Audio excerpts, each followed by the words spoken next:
예, 일단 2020년과 21년 그 자료를 보면요. 간단하게 요약하면 이런 내용인 것 같아요. 이제 작년엔 좋지 않았지만 회복수가 완만하게 올해 그 증가 전환이 예상되고 정부에서 이렇게 노력을 많이 해가지고 취업자 감소율을 줄이고 실업률 상승폭을 주요 대비 양호하다 이런 얘기고요. 이 얘기는 뭐 어떻게 보면 좀 뻔한 얘기니까 지나가도록 하겠습니다. 네, 자료는 뭐 필요하신 분은 제게 메일 주시면 아까 말씀드린 것처럼 보내드리도록 하겠습니다. 네, 저희 회사에서 작년에 진행한 경력직 위주의 자료를 보도록 하겠습니다. 작년에 이제 그 그래프를 보시면 이게 좀 그래프상으로는 뭐 명확하게 드러나진 않겠지만 어쨌든 좀 우여곡절이 있었던 게 보이실 거고요. 그 19년도 대비 저희가 이제 한 86% 정도 수준이었는데 사실 그 3월부터 한 6월까지는 저희도 굉장히 많이 줄어가지고 한 절반 정도까지 줄었었어요. 한 40%, 50% 정도까지 줄었었고 특히 외국계 회사 같은 경우에는 이제 본사가 셧다운이 되면서 저도 이제 그 채용하던 건이 전부 다 홀딩이 되거나 뭐 취소가 되거나 새로 오픈되지 않는 일이 이루어졌는데 하반기에 특히 한 9월 이후에는 좀 포지션들이 많이 회복이 돼가지고 예, 좀 전년 대비 좀 상승하기도 했고 예, 분야별로 좀 많이 벌어진 것들이 있었는데 이제 분야별로 좀 극명하게 이제 채용이 좀 벌어지면서 몇몇 분야에서는 뭐 수백 %까지 증가한 경우도 있고요.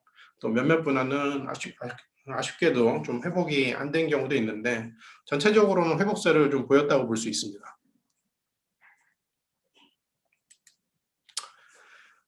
합격자 키워드를 저희가 한번 뽑아왔는데요. 그 저희가 진행한 것 중에 평균 연령은 한 38세 정도 플러스 마이너스 한 1세 정도 보시면 될 것 같고요. 대략 그 연령으로 보면 한 83년생 정도 과장급 채용이 이제 중심이 돼가지고 진행이 됐습니다. 그리고 평균 연봉은 대략 한 6천만 원 정도 수준에 요 부분 세 번째가 이제 조금 더 관심이 있으실 텐데 이 재직자가 아무래도 많지 않겠느냐 생각하실 수 있는데 의외로 이제 퇴직을 해가지고 오픈 상태에서 진행하신 분들이 한 30% 정도 되셨어요.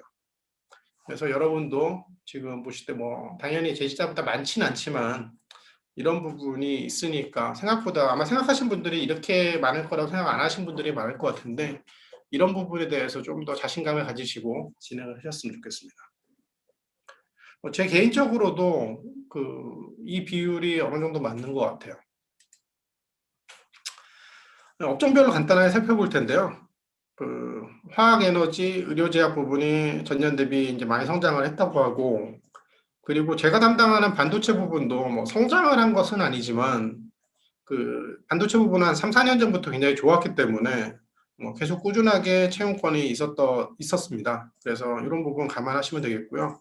아무래도 이제 그 코로나 팬데믹 상황에서 의료나 제약 바이오 쪽이 좀 많이 증가를 했죠. 그리고 이 화학 쪽은 뭐 이제 분야가 뭐 이제 이런 화학 의료 쪽일 수도 있겠지만 뭐 반도체일 수도 있고 생활품에 관련된 어떤 소재일 수도 있고 좀 범위가 넓어가지고 예, 이것도 좀 섞인 부분이 있는데 이쪽도 상당히 많이 증가를 했습니다. 그래서 의료제약 분야로 아무래도 중심이 증가했다는데 디테일하게 살펴보면 반도체 그리고 의외로 자동차 쪽이 채용이 좀 꾸준하게 있는 편이었어요. 다만 이제 여기서 좀 보면은 이제 좀 줄어든 쪽에서 예를 들어서 뭐 면세점이라든지 관광 관련된 사업이라든지 그리고 뭐 소비재도 그 분야별로 화장품이라든지 이런 쪽은 좀 많이 줄어가지고 좀 그런 부분 제가 아는 회사 중에서도 이제 면세품이랑 관련된 업종들은 매출이 이제 잠깐 중간에 반짝 증가하긴 했었는데 결과적으로는 1년을 봤을 때 좀 많이 하락을 한 케이스를 보여주고 있습니다. 반면 이제 유통이라든지 제가 작년인가 재작년에 이 강의를 진행을 했었는데 그 당시에도 물류 분야에 대해서 좀 강조를 드렸었거든요.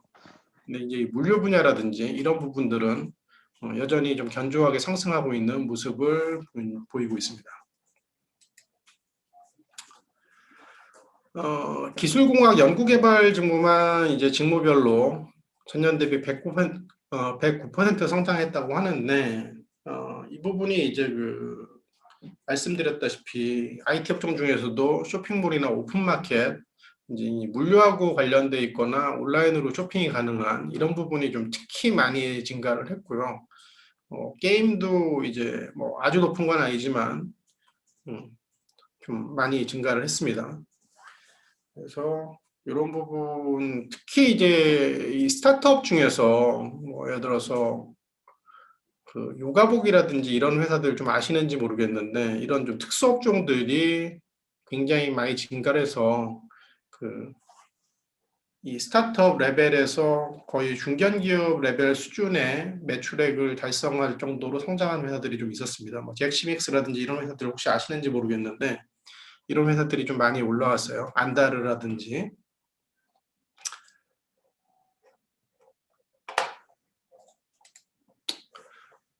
기타 체험권을 간단하게 보면 특이하게 인테리어 조경 분야가 전년 대비 뭐 1100% 증가했다고 그러는데 이거는 이제 원래 이제 헤드헌팅으로 많이 진행되는 건은 아니었고 사실 좀 많은 분야여가지고 체험 건수가 크지 않았기 때문에 큰 의미는 없는데 다들 아시다시피 그 집에 있다 보니까 인테리어 수요가 좀 많이 증가한 거는 그 통계로도 어느 정도 입증이 되고 있기 때문에 그래서 이제 이런 결과가 나온 걸로 보고 있고요.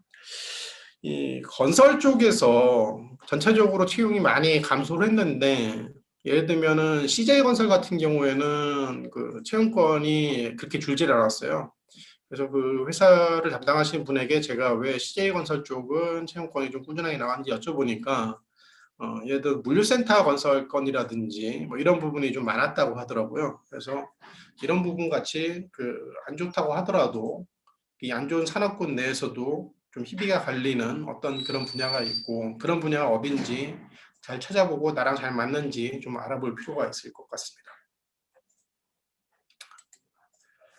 그래서 총평을 간단하게 말씀드리면 이제 코로나로 인해서 제약 바이오 분야의 포지션 진행이 많아진 게 사실이고 그 다음에 온라인 쇼핑몰, 오픈마켓, 물류 그리고 이제 뭐 그 다음에 스타트업, 뭐 셋업을 하는 스타트업에 대한 인력 뭐 이런 것들이 상당히 많았고 예를 들면은 마켓컬리 같은 기업도 스타트업으로 성장을 해가지고 지금 굉장히 좀 핫하게 채용도 많이 하고 이랬었거든요. 그래서 이런 구호인 의뢰가 좀 중심으로 돼가지고 하반기에 굉장히 많이 집중이 됐고요.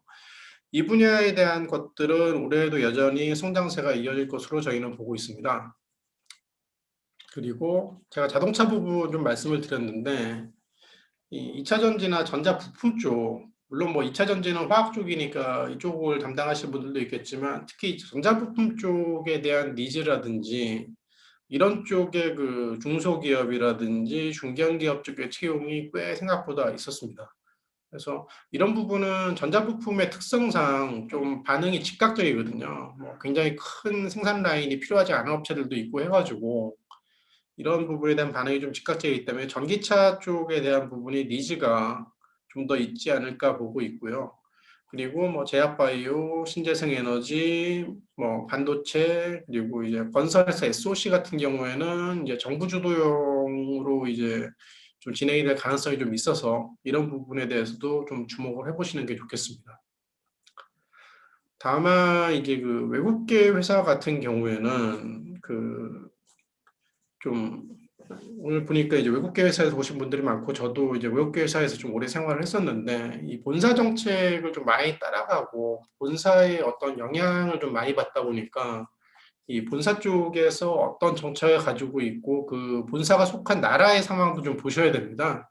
그래서 이런 부분을 좀 감안해 가지고 보시면 될 것 같고요. 그리고 이제 전체적으로 봤을 때 올해는 채용 시장이 많이 그래도 작년 대비 회복될 수 있을 것으로 기대를 하고 있습니다. 예, 그리고 이건 이제 2007년 취업장 관련 자료인데요. 같은 내용이에요. 그래서 어, 경쟁 여건이나 이런 것들이 있어 수출이 이제 회복이 그렇게 빨리 되지는 않을 거다. 뭐 이런 얘기고 여기서 보면 뭐 자동차 정유 화학 등이 많이 증가를 하고 그 다음에 뭐 정보통신기기라든지 반도체 2차 전지들이 뭐 성장세를 지속할 거다. 그리고 그동안에 이제 굉장히 좀 중국하고 경쟁 때문에 좋지 않았던 디스플레이 쪽도 조금은 회복할 것 같고, 그리고 기계 철강들도 이런 전체적인 그 흐름이라든지 사회 구조, 그 어떤 수요에 이끌어져 가지고 증가할 전망이다. 그래서 다만 이제 내수 부분이 이제 아무래도 채용이 있어서 좀 더 큰데, 이 내수 판매가 이제 그 전체적으로 그러니까 어떤 뭐 자영업자들이라든지 이런 분들이 소비를 계속 할 수 있을지를 알 수가 없어가지고 내수 판매 애로점이 좀 지적이 되고 있죠. 그래서 이런 부분에 대해서 좀 보게 된다면 그 채용 기회를 찾을 때 상대적으로 이제 아주 견조했던 대기업들, 뭐 삼성이라든지 뭐 이런 회사들과 그다음에 아예 스타트업 쪽으로 간 좀 더 빨리 대응할 수 있고 움직일 수 있는 이런 회사들은 전체적으로 좀 증가한 모습을 보였는데, 이 중견기업 쪽이 좀 채용이 작년에도 좋지 않았고 올해도 조금 힘들지 않을까, 뭐 이런 생각을 하기 때문에 좀 양극화된 측면은 좀 있습니다. 그래서 이런 부분을 좀 보셔야 될 것 같고요. 이 자료도 필요하시면 제게 이제 아래 보이시는 메일을 주시면 그분께는 보내드리도록 하겠습니다. 자, 여기까지 일단 전반기 간단하게 좀 말씀을 드렸고요. 혹시 이제 아무래도 제가 아는 범위 내에서 여러분들께 말씀드리기 위해서 자료를 준비했는데, 2부를 진행하기에 앞서가지고 질문이 좀 있으시면, 또는 이런 건 나 꼭 듣고 싶다, 이런 내용이 있으시면 그 말씀을 해주시면 이것을 감안해가지고 뭐 지금 Q&A 시간 좀 가지도록 하겠습니다.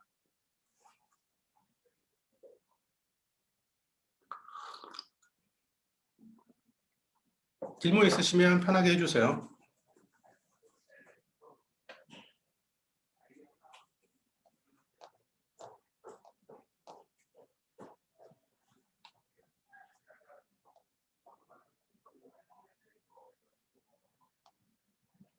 질문에 대해서 편하게 듣고 싶은 내용, 내가 꼭 듣고 싶은 내용에 대해서 얘기를 하셔도 됩니다.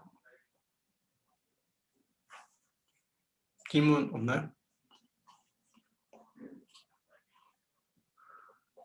질문이 없으시면 제가 2부의 시간이 좀 부족할 수 있기 때문에 2부를 들어가기 앞서가지고 그 경력직 채용에 있어서 그 두 가지 사례를 한 가지만 먼저 말씀드리고 가겠습니다. 일단은 여러분들이 이제 경력이 만약에 뭐 5년, 10년 정도, 뭐 10년 이하이신 분들은 이 경력을 살려가지고 이직을 하시는 게 좀 더 맞을 거고요.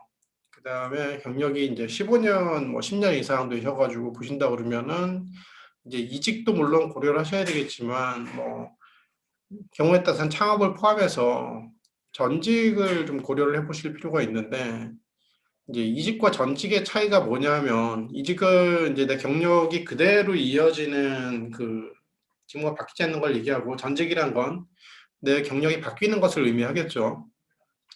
이 부분에 대해서 이제 제가 2부에서 원래 좀 설명을 드릴 건데, 이걸 조금 말씀을 드리면, 이 전직을 하실 때 상당히 많은 분들이 좀 급격한 전직을 하세요. 물론 뭐 내가 해보고 싶었던 것들이 있고, 그 다음에 또 뭐 내가 이제 하면서 보통 뭐 개발자분들이 이런 얘기 많이 하시는데, 난 개발 더 이상 힘들어서 못하겠다, 뭐 질렸다, 뭐 다른 뭐 업무에 계신 분들도 그렇겠지만 뭐 이런 얘기들도 많이 하시고 그래가지고 완전히 급격한 전환을 하시는 분들이 계시는데, 이런 게 굉장히 좀 리스크가 큽니다. 전직을 하실 때는 뭐 이직을 하실 때도 마찬가지지만 내 관점으로 보지 마시고 내 이력서를 읽는 사람의 관점으로 보셔야 돼요. 무슨 얘기냐면, 항상 그 뭔가 새로운 시도라는 것은 더 리스크가 커지겠죠. 안 됐을 때 내가 다시 또 리턴할 수 있는, 또는 다른 기회를 찾을 수 있을 때 이 이직이나 전직, 특히 전직을 어떻게 다음번에 인터뷰 볼 사람한테 합리적으로 설명할 수 있고 리즈너블하게 설명할 수 있는지를 고민을 하셔야 된다는 얘기입니다. 뭐 예를 들어서 내가 개발자로 일을 하다가, 뭐 IT 개발자였다고 치겠습니다. IT 개발자로 일을 하다가 어 만약에 뭐 식당을 창업을 했어요. 이런 경우에는 이 경력 자체가 완전히 공백으로 남게 돼요. 만약에 3년 식당 일을 했다. 식당을 운영을 했다 그러면 이 경우에는 완전히 공백으로 남게 됩니다. 그런데 뭐 만약에 그 마케팅을 하시던 분이 좀 규모가 큰 어떤 슈퍼를 뭐 창업을 했다. 그런다 그러면 물론 이게 좀 억지긴 하지만 이 슈퍼에서 내가 마케팅으로 어떤 활동을 했는지에 대한 그 설명을 할 수 있는 여지가 조금 생기죠. 그래서 제가 뭐 슈퍼를 창업하라고 드리는 말씀은 아니지만 이렇게 일의 그 연관도가 많이 다를 수가 있어요. 그래서 그 반드시 이직, 특히 전직을 할 때에는 내가 이렇게 전직한 걸 남에게 나중에 어떻게 설명할 것인지를 고민을 하셔야 됩니다. 저도 제가 뭐 대기업에도 있었고 외국계에도 있었고 그다음에 벤처에도 있었고 지금은 헤드헌팅 서비스를 하고 있습니다만 결과적으로 이제 그 한 가지 키워드를 여기서 뽑는다 그러면 IT와 그다음에 어떤 물리가 그 베이스가 된 어떤 하이테크 그리고 이런 부분에 대한 어떤 전체적인 일관성을 이제 포인트로 얘기를 하고 있거든요. 그래서 이런 부분이 있어야 돼요. 만약에 제가 중간에 뭐 이 헤드헌팅으로 들어와 가지고 헤드헌팅을 하면서 제가 하이테크 부분을 하지 않고 좀 더 포지션이 많은 뭐 마케팅이라든지 뭐 세일즈라든지 이런 쪽에 집중했다 그러면 이런 일관성을 가지기가 어렵겠죠. 그래서 여러분들은 이 재취업 전략을 짜실 때 반드시 이런 부분에 대한 고려가 있으셔야 됩니다. 내가 마음에 드는 것도 물론 중요하죠. 내 일자리니까. 그런데 일자리라는 건 나 혼자 일을 하는 게 아니기 때문에 나를 채용할 사람들도 결정을 해줘야 된단 말이죠. 그래서 이 채용할 사람들이 바라보는 시각으로 제3자의 시각으로 이걸 어떻게 설명할 것인지를 반드시 고려해야 되고 그러한 과정에서 이제 전략을 짜고 헤드헌터를 통해서 어떻게 도움을 받을 수 있는지를 2부에서 설명드리도록 하겠습니다.